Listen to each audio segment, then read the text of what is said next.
Hi there. Today, we're exploring how to connect ShipStation to NetSuite using MapMyChannel. Start by selecting NetSuite as your accounting and ERP system and ShipStation as your shipping channel. Enter the account name and channel name for each, and then save your settings. Once your account is created, proceed by connecting your sales channels.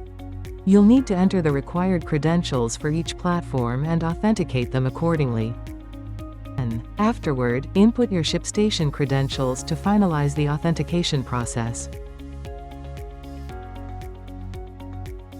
Next, fill in all the necessary fields, and once everything is complete, click Save. You'll be automatically directed to the plan page, where you can choose the plan that best fits your business needs.